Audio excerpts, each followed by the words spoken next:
I believe that British Steel by Judas Priest is the perfect gateway album for non-metalheads. In today's video, I will be talking about why I believe that non-metalheads should listen to British Steel. The video will be in 3 parts. I will first give you some background on the album, then I will do a quick track-by-track review of the album, and then after that, I'll give you 5 reasons why I believe that this is the perfect gateway for new metalheads. British Steel is the 6th studio album by Judas Priest. It was released on April 11, 1980 through CBS Records, and it also is celebrating its 45th anniversary. This is also the band's first album with Dave Holland on drums. The album was released about 1.5 years after Killing Machine, which saw the band moving in more of a commercial direction. According to Rob Halford, he said he had been inspired by AC/DC on some tracks after touring with them in Europe. The album was recorded in Tittenhurst Park, home of former Beatle Ringo Starr. The band used analog equipment to record the album as there was not much digital recording equipment at that time. So for example, they smashed milk bottles to get some of the sounds on the track Breaking the Law, as sampling was also not widely available. They also used billiard cues and trays of cutlery to create some of the sounds for the track Metal Gods. The album also has 3 singles, which were Living After Midnight, Breaking the Law, and United. The band would go on to play the entire album in its entirety live in 2009 for its 30th anniversary. This is also the only album they had ever played live front to back. The album has 9 tracks. It's 36 minutes long. It's not a very long album. It also has a classic lineup of Rob Halford on vocals, the twin guitars of K.K. Downing and Glenn Tipton, the bass playing of Ian Hill, and the drumming of Dave Holland. There are 2 different versions, and they have different track lists, so some songs are in different orders. The 1980 release has Breaking the Law as track number 1, but I'm going to be using the other version that begins with Rapid Fire. The opening track is Rapid Fire, as it says in the title, more of a faster moving track. I would even say bordering on speed metal. You can hear the powerful drum beat of Dave Holland, but the guitar riffs are also pretty catchy, so it kind of gets you pumped up for the album. I really like the guitar riffs to come in about 1.5 minutes and has some awesome drumming on this track. After this is the song Metal Gods. This one moves at a slower pace. It's very catchy. It has some big guitar riffs. You can hear the bass playing of Ian Hill very well. And it also has some chugging guitars, which is very apparent on many heavy metal albums. If you remember, I also mentioned they added these sound effects to the song, and if you listen with headphones, you can pick them out. So that's pretty cool. It's an awesome song. It just has this really great rhythm section. Then Rob Halford sings the chorus, which is the title of the song, and they follow this up with a cool guitar riff. It's a fairly simple song, but I like it. After this is Breaking the Law. This is probably the most recognizable song on the album. Probably the first song I heard from the band, because I remember they used to play it all the time on Headbangers Ball back in the late 80s. And I mean all the time. I think they probably played it at least once every Saturday night.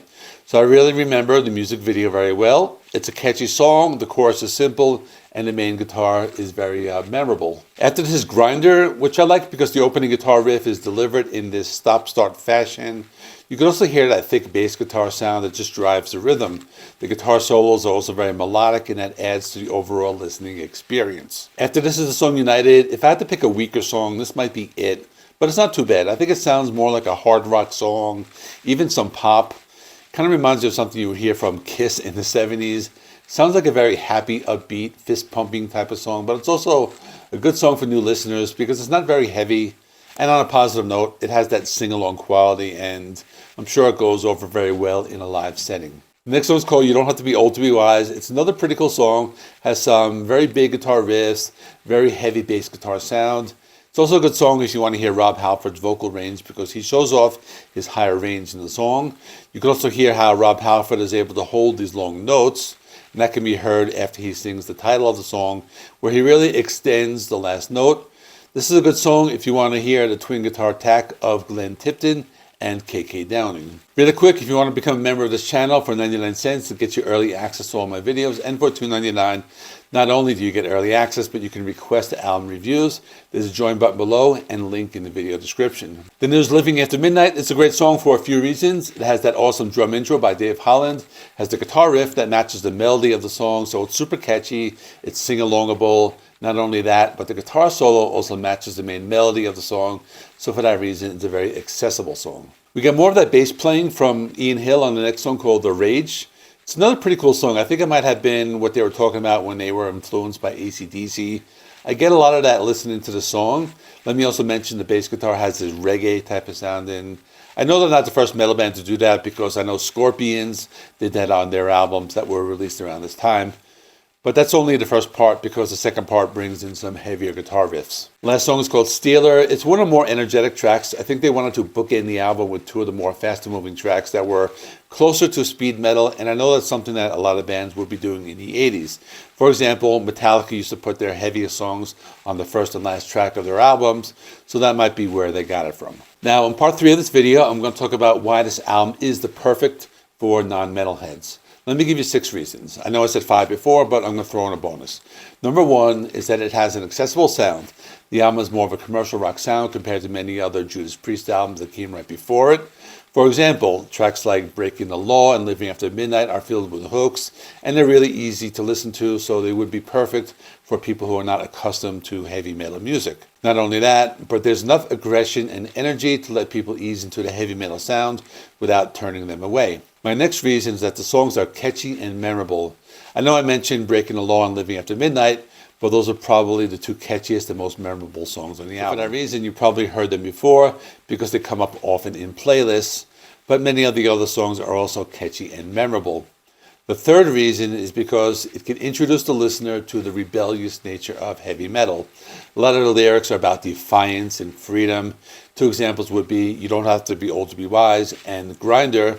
That kind of gives people a taste of what they're going to get. And of course, there's Breaking the Law, which I keep mentioning. It's the perfect example of a song that talks about frustrations with the working class and wanting to break free from it all. Reason number 4 is that the album has a big role in bringing heavy metal into the mainstream. Keep in mind, it was 1980. Heavy metal was still this big and scary thing, so they were able to make an album that was accessible enough to reach a wider audience. And this opened a lot of doors for some of the other heavy metal bands that came afterwards, such as Metallica and the glam metal groups of the 80s. So this opened lots of doors. My 5th reason is because the album is able to blend different genres. Not only was there heavy metal, but there were elements of hard rock and pop. If you remember, I said I didn't like the song United that much because it was too much of a pop song, but United is also a good gateway song for non-metalheads. And like I said, I have a bonus, and that's the production. I think it's one of those albums where you can hear every single instrument very clearly. If you notice, I mentioned the bass guitar a lot because the bass guitar sometimes gets buried in metal music, but everything can be heard very well on this album. That pretty much sums it up. If you'd like to hear my thoughts on the previous album, Killing Machine, I will stick that right there. I did a video on that last year when it celebrated an anniversary. In the meantime, thanks for watching. Please give the video a like. It helps me with the YouTube algorithm. Please subscribe if you have not already. I do rock and metal reviews, rankings, and more. Thanks for watching. I will see you in the next one.